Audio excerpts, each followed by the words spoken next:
Hello, everyone, and welcome back to Sermon Sunday. Kelsey and I were talking, and we decided we wanted to do something a little bit different the next few weeks and do like a mini series on Christ-centered relationships. So we'll cover married life, single life, dating, etc. And today we just want to focus on what is a Christ-centered relationship and why is it important. So this week we are going to be discussing 1 Corinthians chapter 7 verses 29 through 31. What I mean, brothers and sisters, is that the time is short. From now on, those who have wives should live as if they do not. Those who mourn as if they did not. Those who are happy as if they were not. Those who buy something as if it were not theirs to keep. Those who use the things of the world as if not engrossed in them. For this world in its present form is passing away. So it's really easy to get caught up in this world, both its pleasures and its concern. However, like those verses state, this world in its present form is where we live now, but it's not our permanent home. We have to meet the uncertainties of this world with the certainty of the world to come. And as far as relationships go, yes, they're a beautiful gift from God, but they are a temporary gift from Him. We don't take them with us to heaven, so in these relationships we need to place our focus on what is eternal. So before we move forward, this is so important to understand because once we can truly understand that our life here on earth is so short and realize who we are as children of God and what we are called to do here on this earth, our perspective will begin to change for the better. It will change how we live in this world. In 1 Corinthians 7, Paul is giving us the big picture and he is saying, don't get so caught up in the things of this world, the affairs of this life, that you lose certain sight of eternity.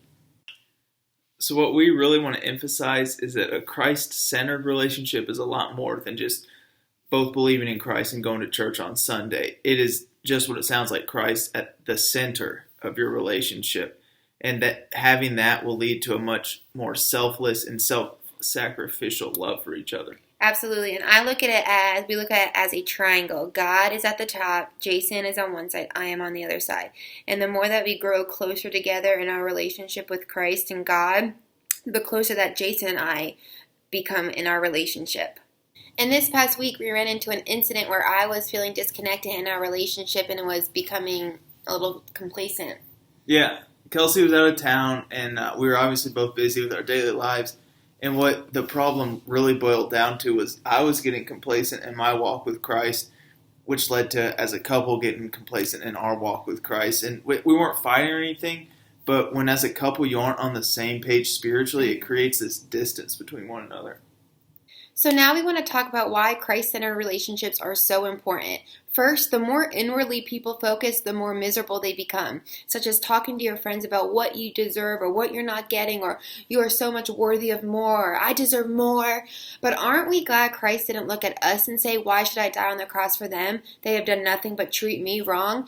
Christ extended grace to us when we were not deserving, and we should do the same in our relationships. So yes, obviously, the logic of the world makes sense, but if Jesus followed that logic, he wouldn't have gone to the cross. It is not about fairness, but it is about being like Christ. So we shouldn't look at our relationships and think, what can they do for me? We are in a relationship not to get things, but to give. The next point we want to make is how, as humans, we are very emotionally, especially us, especially women. And feeling oriented. But we need a constant. Like, people try to build relationships on emotions and feelings, like, oh my gosh, like my heart beats so fast when I see him. But the spark is alive. Yeah, but those things are constantly changing. Christ is the one thing that never changes. So we need to build our relationships on that firm foundation. Like, emotions and feelings are like sand. They're constantly changing, and they're moved and shaped by an outside force. And we're not saying emotions don't exist, so don't think that. We're just saying don't let them control what you do. And we'll talk more about this next week. But for example, there was a period in our relationship where I was complaining to Jason saying, I don't feel that spark anymore. Or I don't feel like you love me enough. And these feelings are going to come.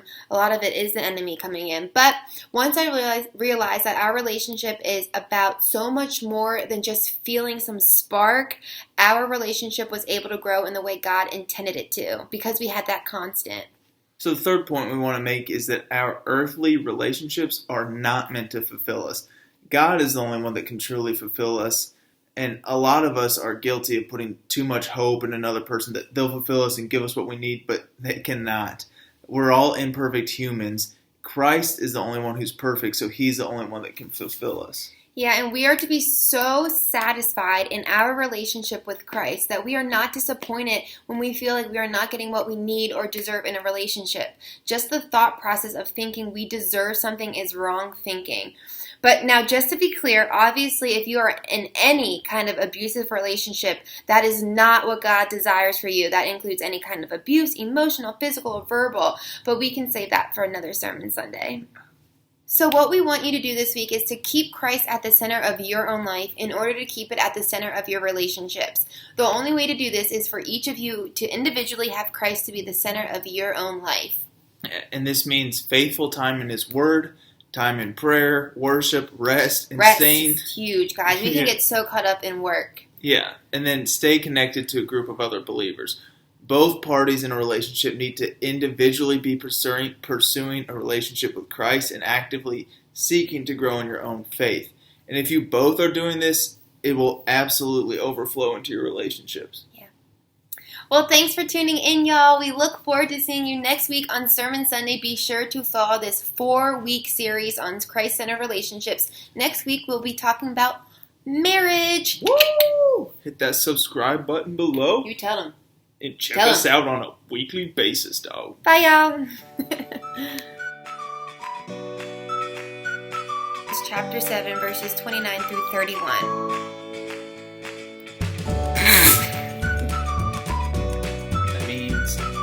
And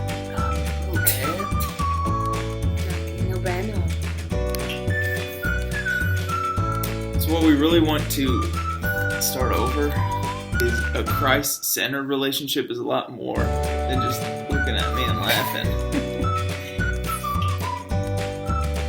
So it's really easy to get caught up in this world. Can't look at it. What I mean, brothers and sisters, is that the time is short.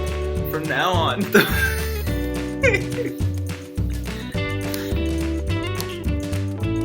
So this week we are going to be discussing Boo!